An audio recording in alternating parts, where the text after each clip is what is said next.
మీద ఫైల్ అయినటువంటి GO-29ని గౌరవ తెలంగాణ హైకోర్టు డివిజన్ బెంచ్ కొట్టివేయడం జరిగిందని. సో ఇవాళ అన్ని ప్రముఖ దినపత్రికలు చాలా క్లియర్ కట్గా ఏ కారణం చేత కేసు కొట్టివేయబడింది, అసలు GO-29 మీద డిస్కషన్ జరిగిందా లేక కేవలం కొన్ని టెక్నికల్ కారణాల వల్ల కొట్టివేశారా అన్నది పూర్తి వివరాలు తెలుసుకునేందుకు మనం ఈ వీడియోలో ప్రయత్నిద్దాం. సో మనం డైరెక్ట్గా కంటెంట్లోకి వెళ్ళిపోదాం. మీరు ఇక్కడ స్క్రీన్ మీద చూడొచ్చు. సో ప్రస్తుతం మనకి ప్రముఖ దినపత్రిక ఈనాడు ఇచ్చినటువంటిది చూద్దాం. గ్రూప్ 1 నోటిఫికేషన్లో జోక్యం చేసుకోలేం, పిటిషన్లను కొట్టివేసిన హైకోర్టు. గ్రూప్ 1 నియామకాలపై ఫిబ్రవరిలో జారీ చేసిన నోటిఫికేషన్లో జోక్యం చేసుకోలేమంటూ హైకోర్టు తేల్చి చెప్పింది. GO-29ని సవాల్ చేస్తూ దాఖలైన 7 పిటిషన్లని కోర్టు కొట్టివేయడం జరిగింది.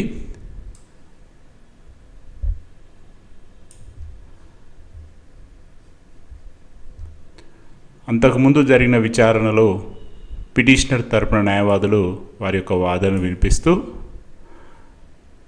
1:50 నిష్పత్తిలో ప్రిలిమ్స్ నుంచి మెయిన్స్కి పిలవాలన్నారు. రిజర్వేషన్ కేటగిరీకి చెందిన మెరిట్ జాబితాలో చూపడం సరికాదన్నారు. ఉదాహరణకి 209 జనరల్ కేటగిరీ పోస్టులకి 1:50 నిష్పత్తిలో 10,540 మందిని మెయిన్స్కి ఎంపిక చేశారని, అదేవిధంగా అన్ని కేటగిరీలకి ఎంపిక చేయాలన్నారు. దానికి విరుద్ధంగా జాబితాని సిద్ధం చేశారన్నారు.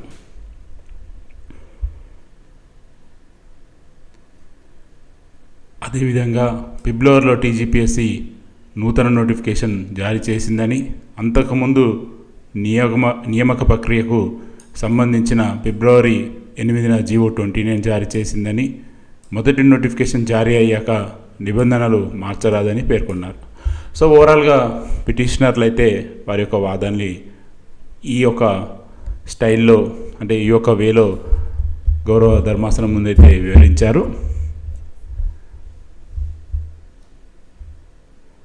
ప్రభుత్వ న్యాయవాదులు వాదనలు వినిపిస్తూ నిబంధనలు సవరించడం వల్ల పిటిషనర్లకి ఎలాంటి నష్టం జరగలేదని, రిజర్వేషన్ కేటగిరీ చెందిన వారు మెరిట్ జాబితాలో ఎంపిక కాని పక్షంలో వారిని రిజర్వేషన్లో పరిగణించి తీసుకున్నారని వీళ్ళు వాదించారు. సో ఇప్పుడు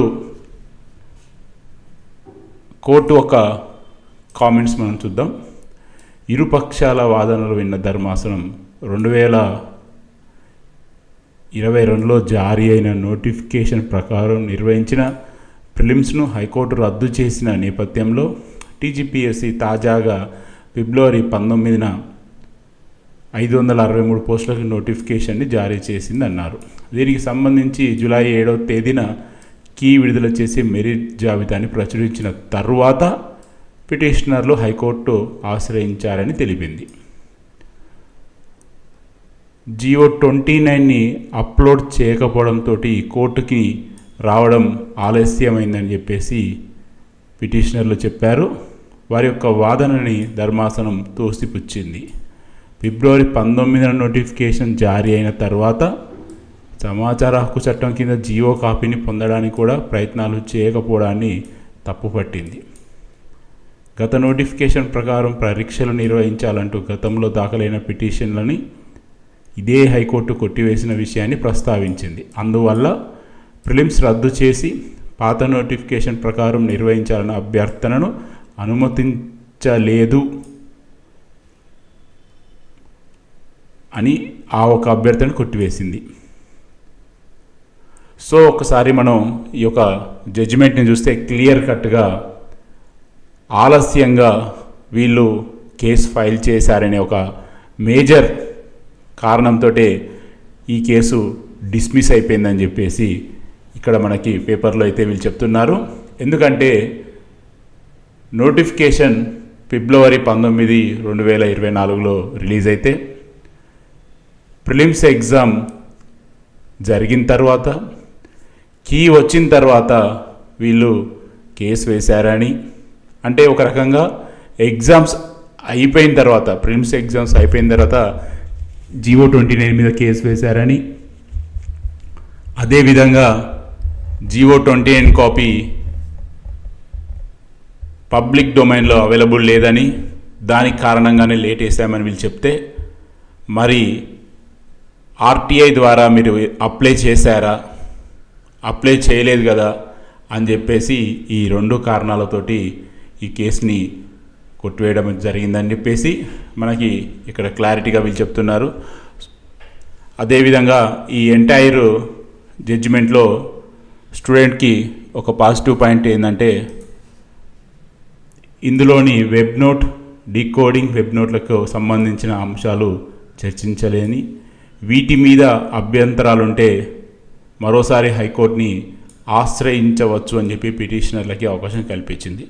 సో వీళ్ళు ఇంకేమన్నా డీటెయిల్గా అంటే ఇప్పుడు మనకి జోనల్ వైజ్ కానీ లేకపోతే వెబ్ నోట్ మీద ఇచ్చినటువంటి డేటా మీద కానీ వాటి మీద కానీ ఇంకేమన్నా మరిన్ని విషయాలు కావాలనుకుంటే మరొక పిటిషన్ ద్వారా ముందుకు వెళ్ళొచ్చు అని చెప్పి అయితే వీళ్ళు చెప్తున్నట్టుగా ఇక్కడ మనం అర్థం చేసుకోవచ్చు. సో ఓవరాల్గా మనకి ఒక క్లారిటీ మాత్రం వచ్చినట్టే చెప్పుకోవాలి. ఏంటంటే వీళ్ళు మెయిన్ కంటెంట్లో కంటే కూడా ప్రైమరీ కంటెంట్ తోటే ఈ యొక్క పిటిషన్ అనేది ఆల్మోస్ట్ కొట్టివేయడం జరిగిందని చెప్పేసి మనకి ఈనాడైతే ప్రచురించింది. సో అదేవిధంగా మరొక దినపత్రిక ఏ విధంగా ఈ కంటెంట్ని ప్రజెంట్ చేసిందో చూద్దాం. సో మనం ప్రస్తుతం సాక్షి దినపత్రిక చూస్తున్నాం. పిటిషన్లు ఆలస్యంగా వేయడాన్ని తప్పుపట్టిన ధర్మాసనం, ప్రిలిమ్స్ ఫలితాలు వచ్చాకే జీవోని సవాల్ చేయడం సరికాదన్న వాక్య, మొత్తం 7 పిటిషన్లు కొట్టివేసిన గౌరవ ధర్మాసనం. సో వీళ్ళు కూడా ఆల్మోస్ట్ సేమ్ కంటెంట్ తోటే సేమ్ హెడ్డింగ్ ఇచ్చారు. సో ఓవరాల్గా GO-29 మీద దాని యొక్క లోతుని పరిశీలించినట్టుగా ఇక్కడ కనబడడం లేదు. కేవలం ఆలస్యం చేయడం ద్వారా ఆ ఒక టెక్నికల్ పాయింట్ తోటే పిటిషన్ అయితే కొట్టివేయడం జరిగింది. సాక్షి వాళ్ళు క్లియర్గా మనకి GO-55 అంటే ఏంటిది, GO-29 అనేది ఏంటిది అనేది కూడా క్లియర్గా ఇచ్చారు.